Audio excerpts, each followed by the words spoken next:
Here we go. All right, so y'all remember yesterday, God willing. Some people are like, what? Yesterday's talk. We're building off of that. And I asked you at the end. No, I was going to photobomb you, but it's not terrible. So, anyways. At the end of yesterday's conversation, I don't want to say I gave you an assignment. I have homework. I encouraged you.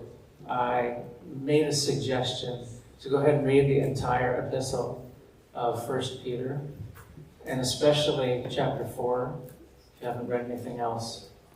And the reason for doing that is, who was just in with the Zebby's workshop? We were in here and we were talking about gifts and stuff. That's riding on the theme, right? 1 Peter 4, verse 10, right? It's a nice verse. It's kind of uplifting, encouraging, it's good. But did anyone read chapter 4? You're like, no, I stayed up till 3 and didn't. You're reading it right now before class. We have 2 minutes. It's okay. In anticipation of a generation of slackers. Yeah. We will read together.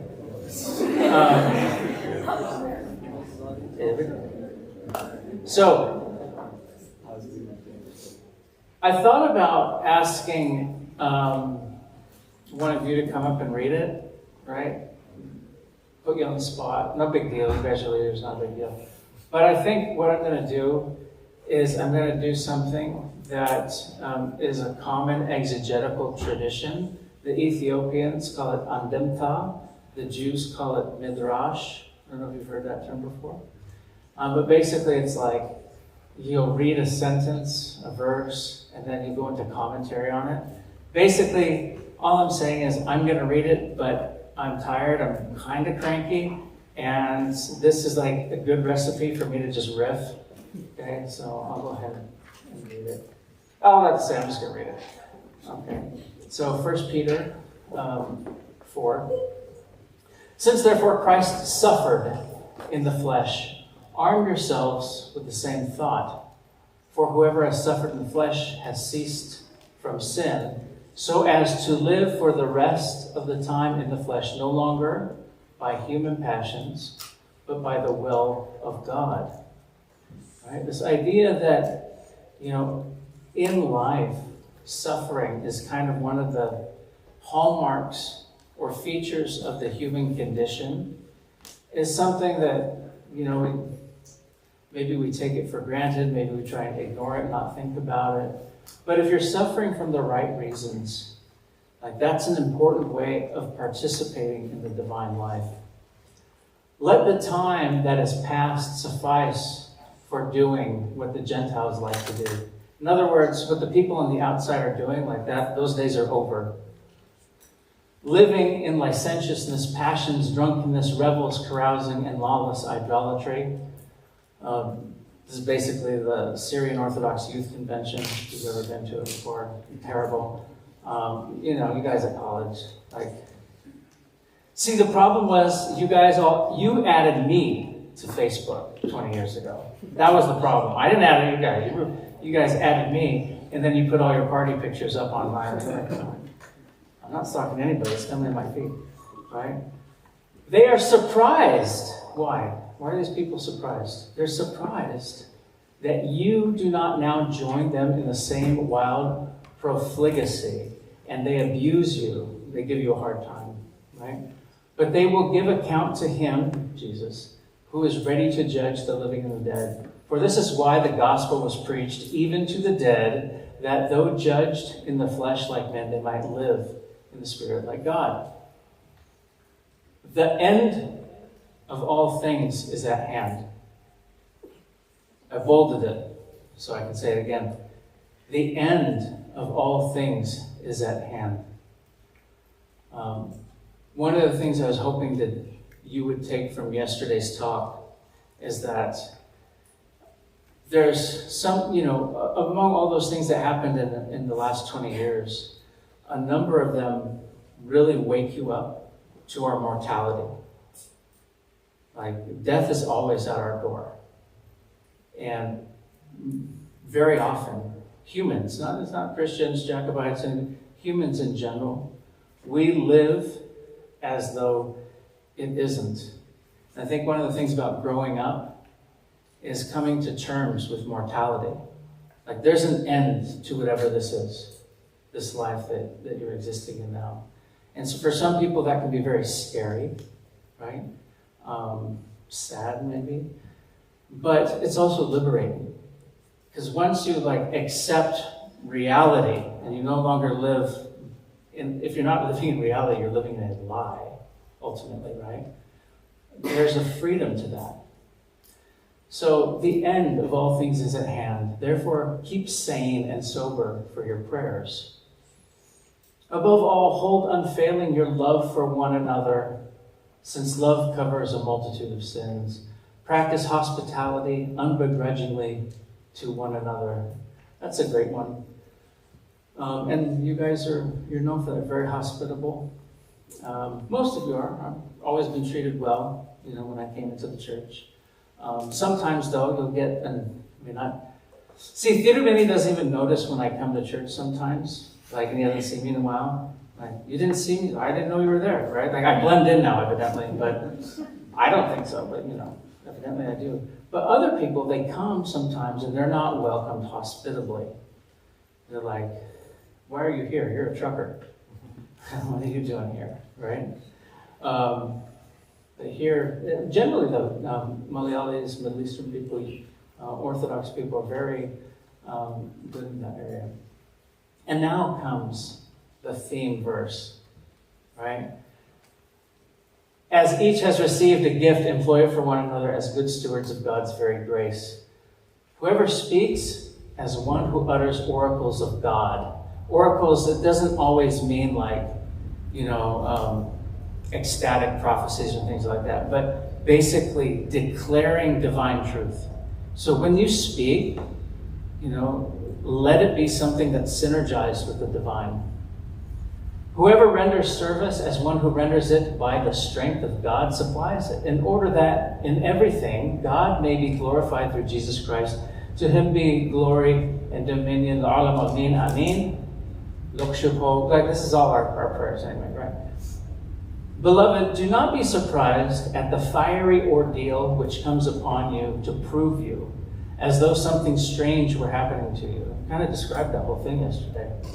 But rejoice insofar as you share Christ's sufferings, that you may also rejoice and be glad when his glory is revealed. If you are reproached for the name of Christ, you are blessed, because the Spirit of glory and God rests upon you. But let none of you suffer as a murderer or a thief or a wrongdoer or a mischief maker. Yet if one suffers as a Christian, let him not be ashamed, but under that name let him glorify God. For the time has come for judgment to begin with the household of God. That is the community. It's kind of a euphemism for the church. Now, Peter doesn't actually use the word church in his epistles. Ecclesia, church, is more Pauline in style. He calls it the household of God. And if it begins with us, what will be the end of those who do not obey the gospel? And if the righteous man is scarcely saved, where will the impious and sinner appear? That's a quote from Proverbs. Therefore, let those who suffer according to God's will do right and entrust their souls to a faithful Creator. So there we have the end of it. So you guys got this really, I don't want to call it catchy, right? I'm not going to call St. Peter being catchy in the middle of chapter 4, but you got a nice verse that could be, it can print on a card, you can leave it as a quote in an email, right? You can print it on a long sleeve t-shirt, right? It's flexible, but the context is a lot heavier. The context is to encourage a community that's experiencing suffering. And the suffering becomes thematic for the Christians over the next few decades and centuries. For those of you who went and read earlier, you'd see at the beginning of the letter, he's addressing the community by two titles. One in particular, the exiles or the sojourners. Some translation use aliens, but I'm staying away from that since it's going to get really hot in the news in the next couple of weeks.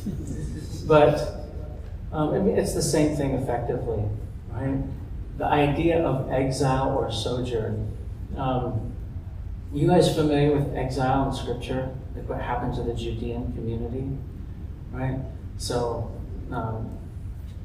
what ends up happening is in the 700s BC, 701, so between 731 and 701 BC, the Assyrians sack and destroy the northern kingdom, and they come and they sack the cities of Judah, but they don't take Jerusalem. However, in 586, the Babylonians come and they actually destroy Jerusalem and they take the people into exile. They deport them from their own land and bring them into central Iraq, into Babylon, right? Exile is a defining theme of the scriptural experience, of the faith experience of the community. But it actually is a type.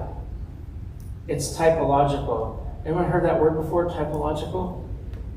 So a type of something, it's like when you see it in one area and it relates to another area of life, right? So exile is a major theme of Christianity. In effect, we're all exiles. We are taken from our homeland. This is why I include the icon of the garden and on that side, because I can't touch the screen. On this side is an exile of the story of Adam and Eve from the garden, right? The cherub barring the gate of paradise. Humans, go back to Genesis 2, right? Genesis 2, 3, and 4, right? Where it records the creation of human beings, the work in the garden, ultimately the disobedience of those human beings, and because of disobeying one little rule, like they could do anything. You can have the whole garden, just don't do this one thing. The only thing. Everything else, Control A, right? You can do anything except just that one thing. You copy and paste everything maybe except for that first little letter. You can type it in on your own. Well, that's what they did. They were exiled. Meaning, what do we get from this story, right? This story conveys the truth that through even the smallest act of disobedience, we can distance ourselves from our Creator. We can distance ourselves from the idea of the ultimate love. This is how we define God. God is love, right? So that disobedience sends us into a lapsed state, a fallen state, right? And so we exist in this imperfect realm where we're dealing with our fellow human beings who are also imperfect and flawed and sinful. That's all sin means, by the way. Sin just means imperfection, right? It's not a naughty thing, sinner, right? Okay, maybe in his case. See, I'm not awake yet, but we're getting there, right? Excuse me. Achin's daughter over here. It's all good. It's all good. Okay, we're waking up finally. Now I need a drink. I need a beverage. So, teasing. Anyways. Sin just means imperfection. It's the thing that God isn't, right? Sometimes we get messed up when people try and equate sins or well, sin is sin. Yeah, but that's not as bad as this. Okay, it's true. You stubbing your toe and saying the F word is not as bad as you murdering somebody. but they're both sin because they're both imperfection. They're both qualities God isn't, right? So that's what people mean when they say like sin is sin. It's like imperfection is imperfection. It's a quality that God isn't, right? However, when Adam and Eve lived in the garden, they lived in a place, a state of innocence. Innocence means they are not like the idea of sin doesn't apply to them. And it takes them being tested by the serpent, as the story goes, that really reveals the weakness of who they were in the faith, in the realm of God. They get to live and dwell with God. But as our story, our foundational story goes, from that point on, they're driven from the garden and they're no longer living in the divine presence. This is the state of humanity. Okay? So, exiles in history are types of the greater theological exile, or our theological memory of our salvation history. And not to be a Debbie Downer, but look, yesterday I brought up things that were happening in the time since. And, I mean, these things that, we depict in our art, they recur. This is 2014. When exiles happened. This is in Iraq, when ISIS first stepped to the plate. And we have exiles of this type, of course. But another type of community that St. Peter is referring to, he's using the word exile metaphorically to apply to people who are more like you. The sojourner, okay? And you're really the children of sojourners. Who was born in India? There's a couple of you, right? Has to be a couple of you, yeah. Always a couple. Johnny-come-latelys, right? Welcome to the show. But most of you are children of people who came, right? And if you read that verse in 2:11 that uses the word alien or sojourner in it, it means the person who's growing up in a place that's not their historical homeland. Now, you're Americans now, and being an American is a proposition. It's not bound to any race or culture or anything like that. It's a set of ideas. And if you adhere to them, you're an American. But it still doesn't change the fact that you're the children of people who are from a different place. And Peter's writing to those people in the first epistle of Peter, to people who had settled from the Holy Land into places in Asia Minor. Asia Minor is basically modern-day Turkey, right? So kind of away from the coast a little more, where they are. So now when you review, I'll say revere, because I'm in the church, right? The natural word for church is revere. So when you review 1 Peter 4 again, right? You've got this nice little phrase, but it's couched in a context of encouraging people who are struggling. There are people who aren't from a place, and they may endure suffering and unpleasantness because they're Christians in a place where Christians aren't. Or Christians are weird because they're not getting smashed every night, right? They're not, staying up past midnight partying with their friends in Dallas when they should go back to New Jersey. I know, I'm picking on the Jersey people, but it's the New Yorkers who give the Jersey people a bad name. I'm sorry, it's reality. Okay. The Californians are fine, by the way, just so you know.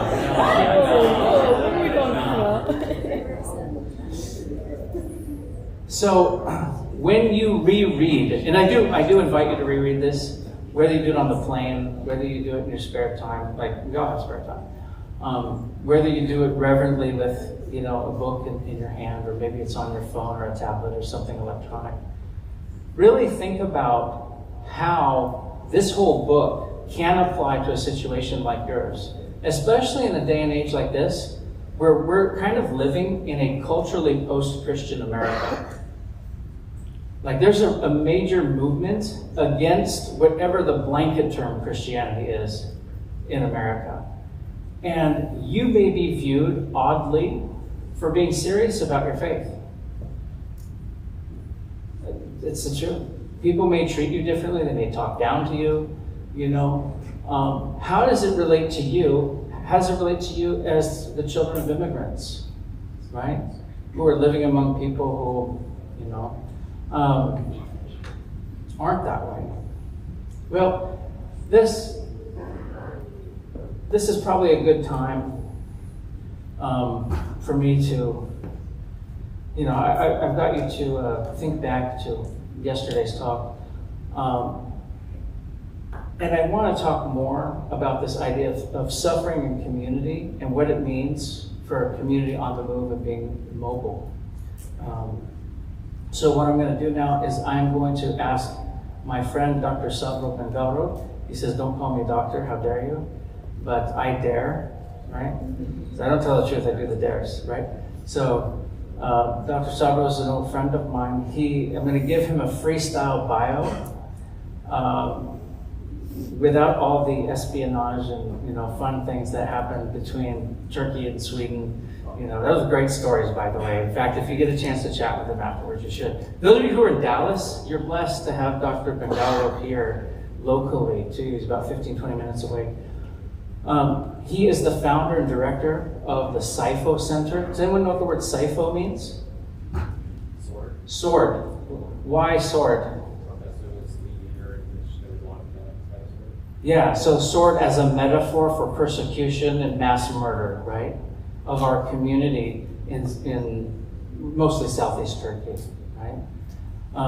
So he has made teaching and researching the genocide of the Assyrian community really the focus of his life. He's dedicated his life to it and to informing people about it so that it doesn't happen again, except it did in 2014.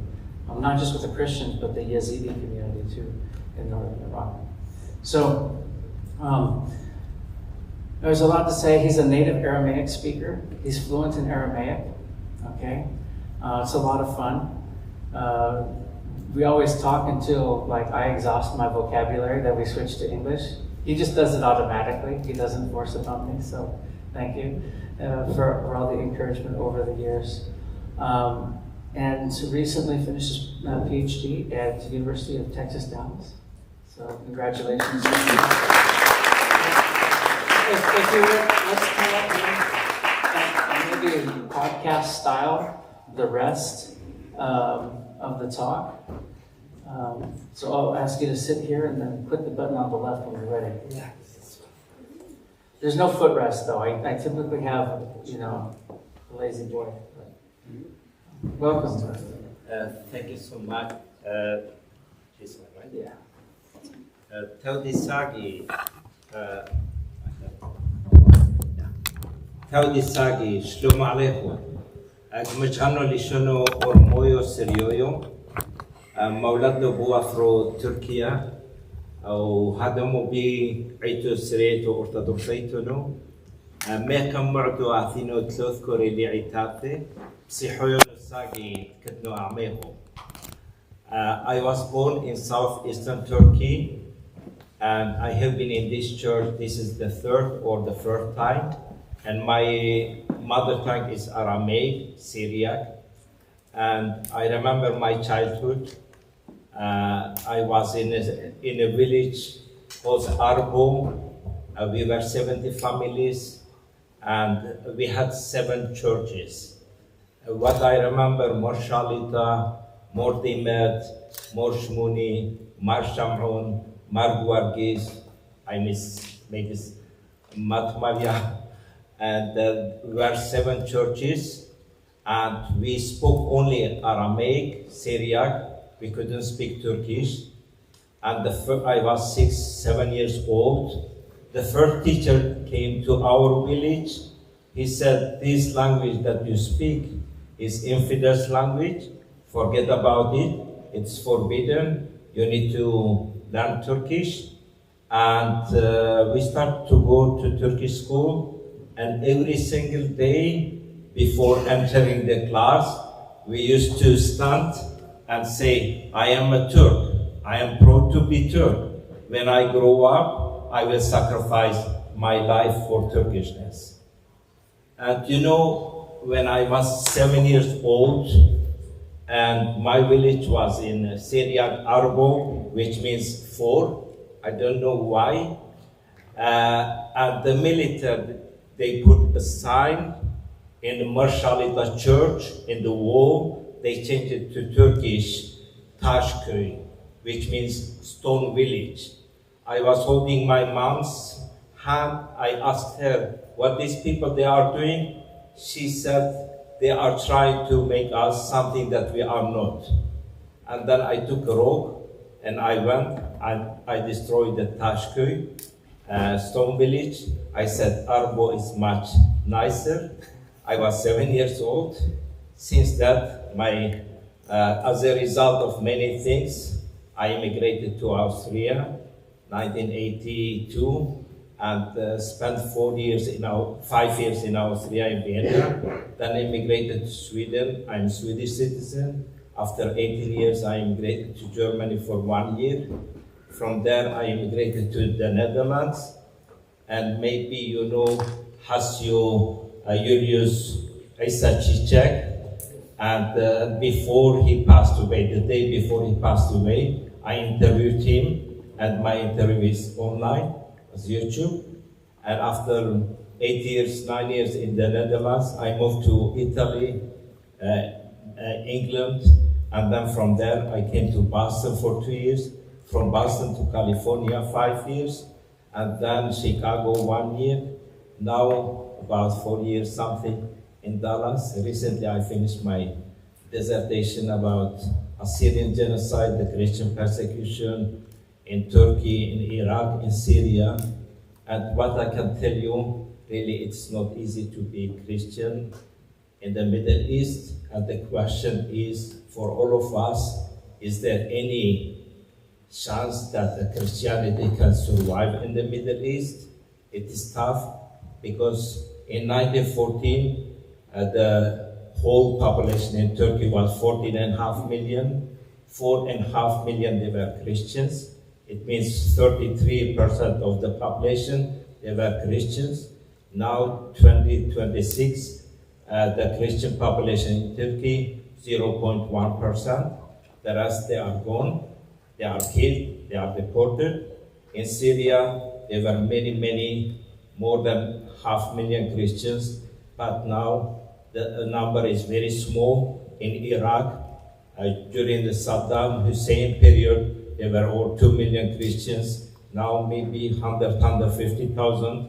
In Lebanon, there were 65,000, 40 years ago, 65% of population in Lebanon, they were Christians. And 35% they were Muslims, but now it's in contrary, 65% they are Muslims, 35% they are Christians.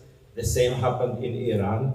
It was in Libya, in many other countries happened this. And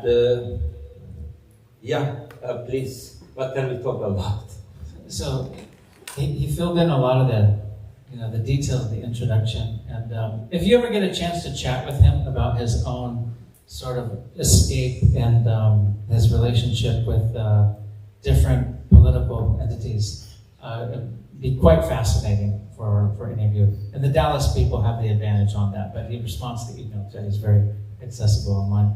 I'd like to talk about how, in yesterday's talk, I wanted to highlight that a number of things that we had previously talked about as being historical or in a faraway place, they were more theoretical, right? Like, because in the United States, we don't have that kind of scale of human damage and catastrophe.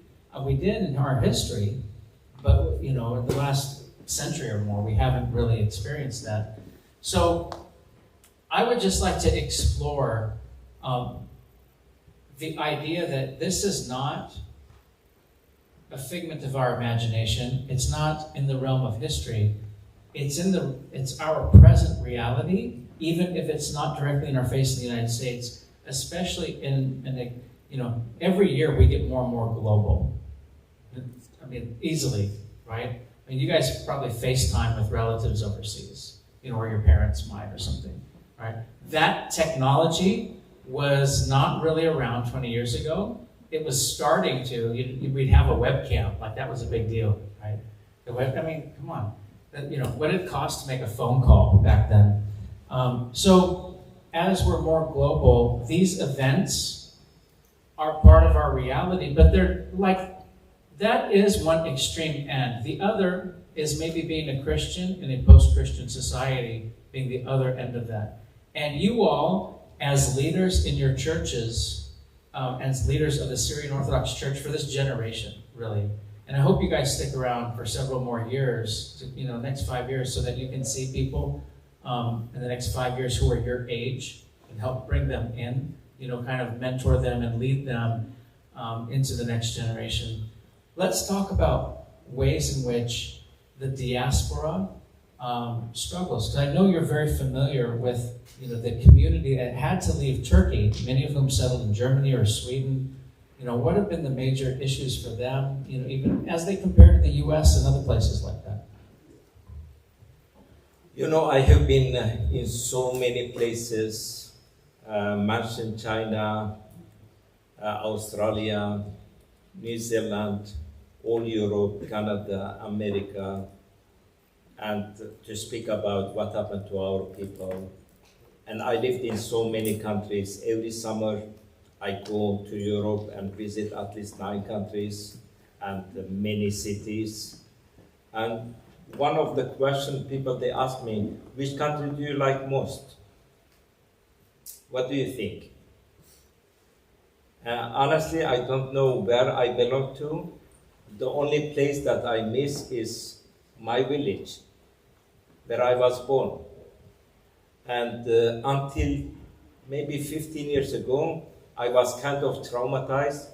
Every week, it was in my dream, I was going back to my village with a photo camera, but when I noticed that I forgot my camera and I was waking up, until I heard the village was totally empty. Everybody left the village for 25 years, and then I stopped my dreams. But recently, I started to dream again about my village when there are Assyrians and from the Syriac churches. They live Switzerland, Germany, and the Netherlands. They say, we are not happy here. They go back, they restore their churches and houses, etc. This gives us some hope. In diaspora, it's not easy to live.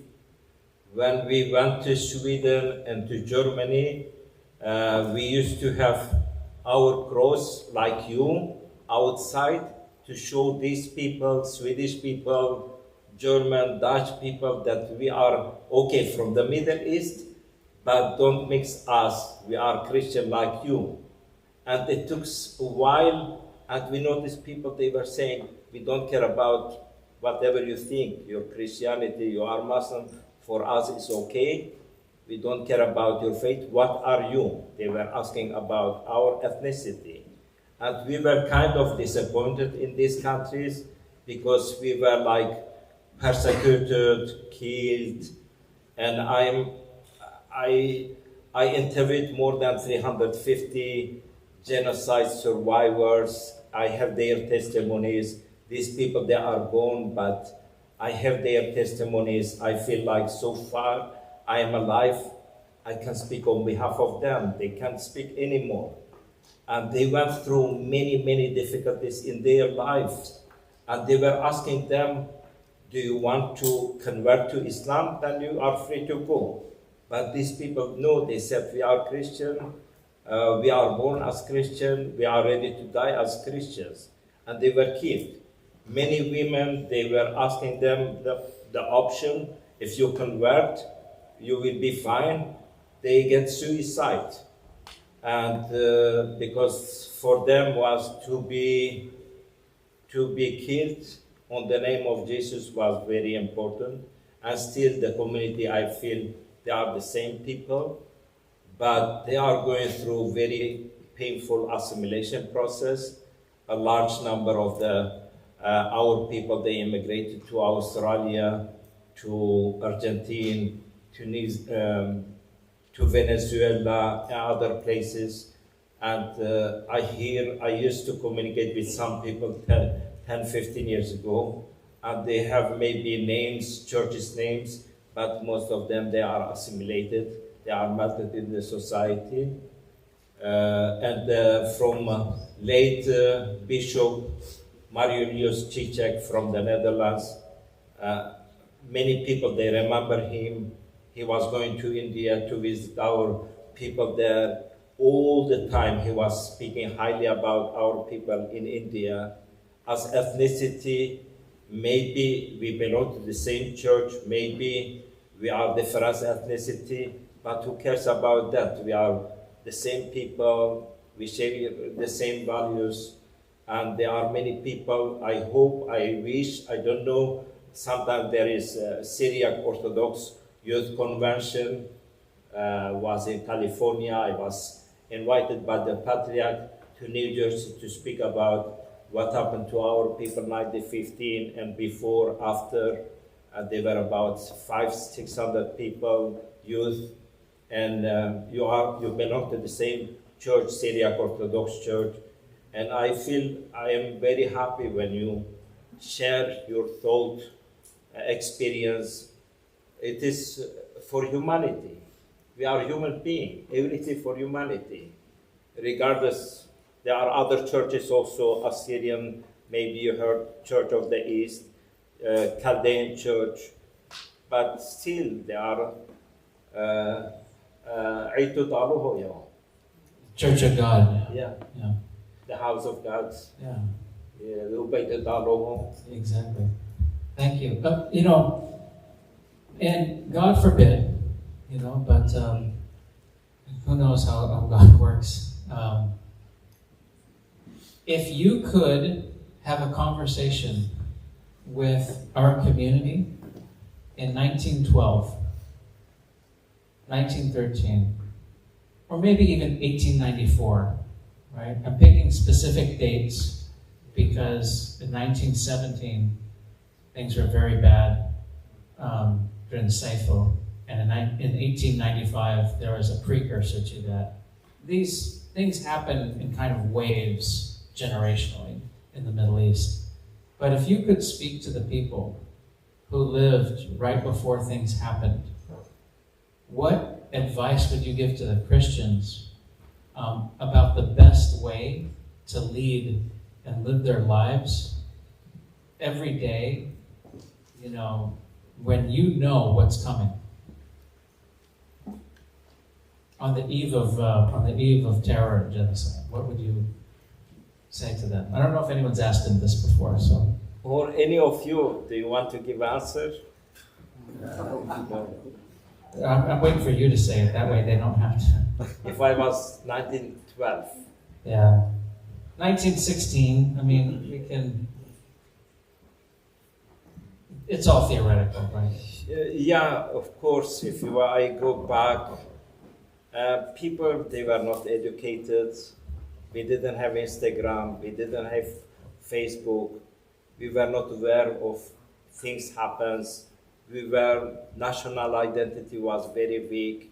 And also, we were divided as tribes people. And when I interviewed these survivors, that I have survivors' testimonies, most of them, they told me one thing. The perpetrators, when they came to us, they didn't ask us whether we were Armenians or Greeks or Assyrians, Syriacs. For them, we were infidel, we were Christians, and they used their sword, Seifo.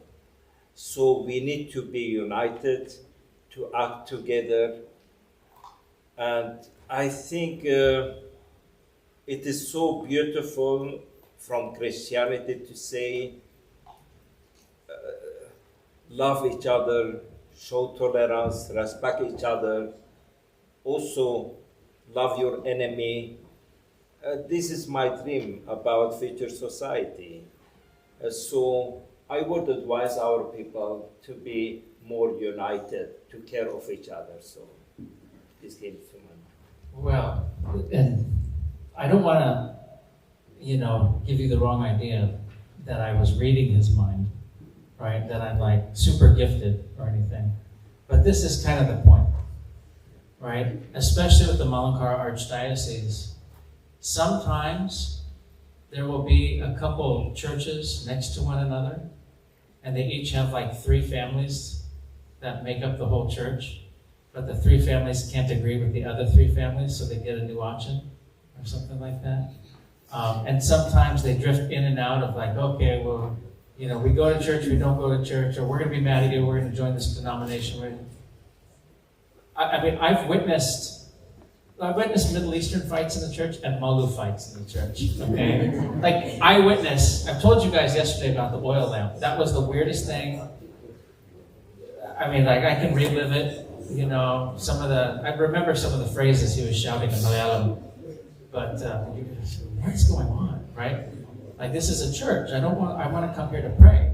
I want this to be the place where I feel most at home, and I know drama's not going to be, right? And so these are the little worldly things that distract us.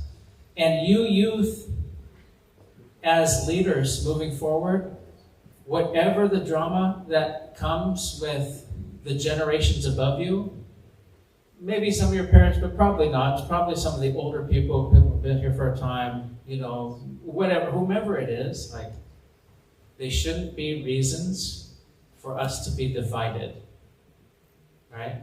Like, there are some churches, and I'll reference a Middle Eastern one, that way no one feels like I'm calling you out, your specific parish is out, right?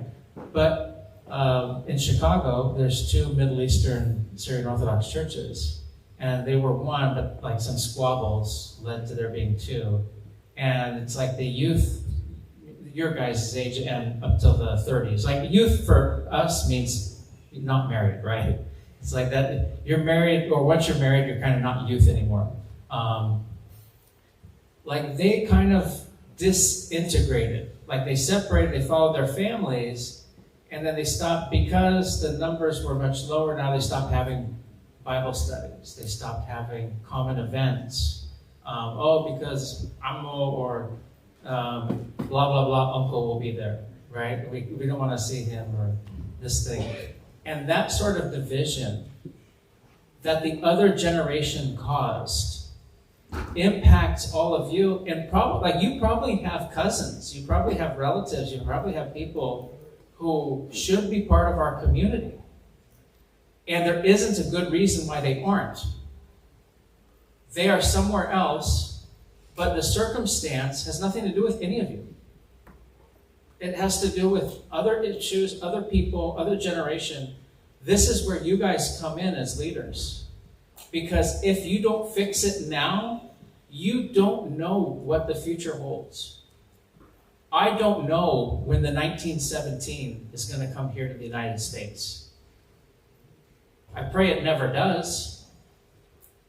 And you Texans, you're all armed to the tooth anyway, so you'll be able to deal with it. But the point is, and why I wanted to bring up the things that happened in the time since I last been here yesterday, is because some things that you don't think would have happened or could have imagined. Syria was the safest country in the Middle East until 2011.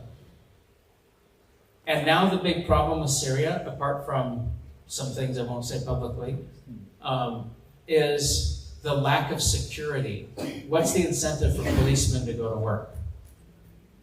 If you're not going to get a paycheck, if the people, like little things like that compound. And so we could never have imagined that would have been the case. Something like that, may it never happen here, but you have to be aware of your mortality, because as St. Peter says, the end is near. The end is near for all of you. For myself, for everyone. And you need to be aware of it, because you'll live your life better when you do. Right? And I'm really happy that was the answer you Thank you. chose. And I would like, if with your permission, I would like Shane. to share with you also how our community survived. I assume most of you are born here, right? and I was born in different countries. My parents, they are not alive. Many times I think about them and the difficulties they had in their lives. I will say how many minutes we have? Okay. How the community survives. I will give you myself, my struggle as an example.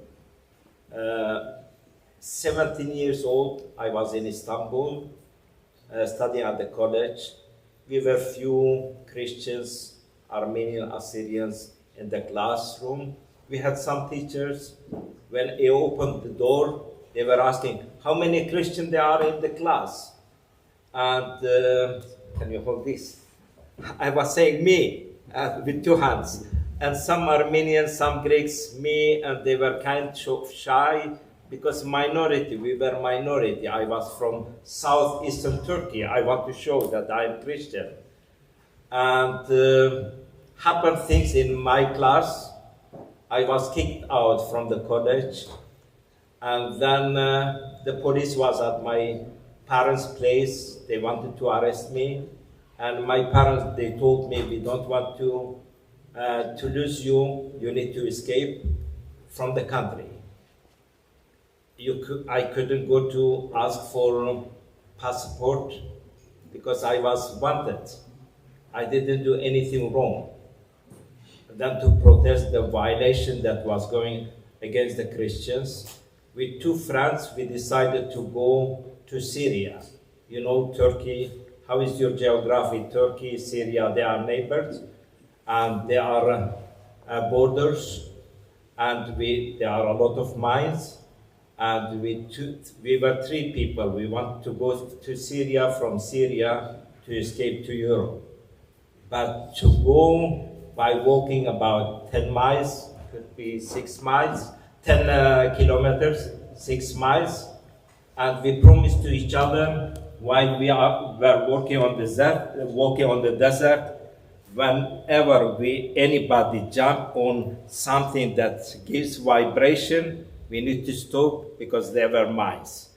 And if was kind of vibration, we could stop and tell the other two people, go run away. At least we could lose one, and two people maybe could survive. We were walking about 4 miles, and then suddenly we saw the Turkish military patrol with the lighting. It was at midnight, so we couldn't go further to Syria, and we were forced to go back and hiding ourselves in Turkey. But for 2 months, I was hiding from place to place. I couldn't go to my parents' place, and then we find a bus driver. We gave a lot of money to bus driver. He took us without passport to Bulgaria, to Sofia, then to Budapest, from Budapest to Vienna, and I spent 5 years in Vienna. After 5 years, I didn't have documents. They didn't accept my documents. The relationship between Austria and Turkey was very good, economic relationship. After 5 years, my younger brother was arrested in Istanbul, and my family, they immigrated to Switzerland. And after 5 years, I decided to go to Sweden. But how could you go to Sweden without passport? And I made a fake passport, a fake visa, a fake photo, and I went to the airport. The police in German said, "Bitte schön," please. And I was in the plane. After an hour I destroyed my passport, fake passport. I was in Stockholm. Everybody was showing their passport, entering the country. I found a chair like that. I was sitting and watching these people with their passport. Do you know what I was thinking? I was wishing one day in my life I could be one of these people, to have a passport, to show them that I am also something. It was not my choice, but I was forced to leave my village, my country. My village was older than Turkey. Turkey was established in 1923. My village, Argo, was 4,000 years there. We had churches. Mor Gabriel Monastery is 1,730 years old. Deir al-Zafaran, other monastery, and Mor Malke Monastery. They are very old monasteries in this area, before Turkey happened. And then I was in Sweden. I told them, they asked me, where are you coming from? I said, from Syria. And they asked me some question, how long it took, etc. I gave them answers. All my answers, they were lie. They were not true. And after 2 years, the military went to Mor Gabriel Monastery. They took the bishop, the monks, and they were threatening them to drop them from the helicopter. And I was reading this in the newspaper. At that time, it was soccer team, Turkish soccer team, Fenerbahce and EF Göteborg, going to play a soccer team in Sweden. And I knew that it was live in Turkish TV, live in Swedish TV. I organized few people with me. We went to the plane. In the middle of the plane, there were 40,000 audience. We jumped on the plane. We stopped the game because it was live. We were protesting what happened against our monasteries in Turkey. And then 2 months later, you know what happened? I got a letter from the police. I thought maybe now I get permission to stay in Sweden. But the police was asking me, Mr. Bengaro, how is Vienna, he said. They found out that I spent 5 years in Vienna, mashallah. And then I told them, Vienna is a very nice place. Austria is a very beautiful country. But you know, every year is 365 days. I spent 5 years in Vienna without permission to stay. This is the reason I came to your country. The first day, if I told you that I came from Austria, you will deport me. And from there to Turkey, I didn't want to face Turkish jail. And this is the reason I lie. If happen again, I will do the same. I am proud of what I did. I didn't do anything wrong. Why I am telling you this? This is just one example about immigration, to be a refugee, to be forced to leave their country. We were forced, nobody, without reason. Your parents, no, without reason, they came to Texas. My parents, they spoke Aramaic. My mother, she couldn't write her name, Washmuni. If somebody asked her, put your signature, she was putting cross on a piece of paper. But now I speak 13 different languages. I have 3 masters. I have PhD. I am the founder and the director of the Assyrian Genocide Research. In Europe, we have branches in Arizona, in California. We do a lot. Before coming here, I had a Zoom meeting with some teachers, how to teach about what happened to us during the 1915. I feel like people like me we are very lucky. We are in these countries. We can understand the suffering. You spoke about suffering, our parents, our people. And we can do much more. Each of you focus on your education. You care about yourself, about community, about your church, about your language. This gives us a lot of strength. And I don't know you. This is the first time I see you. But I can assure you, your parents went through very difficulties in their lives. And now you are in America. You speak fluent English and many, maybe other languages too. And you are educated people. I think you are obliged to speak up, to take care of each other, to take care of your church, of your community. Again, I'm very happy to be here to share this thought with you.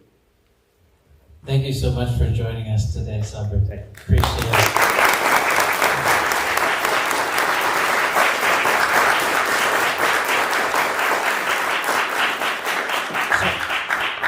I'm just going to leave you with one final thought that I mentioned yesterday. I said being kingdom-minded, right?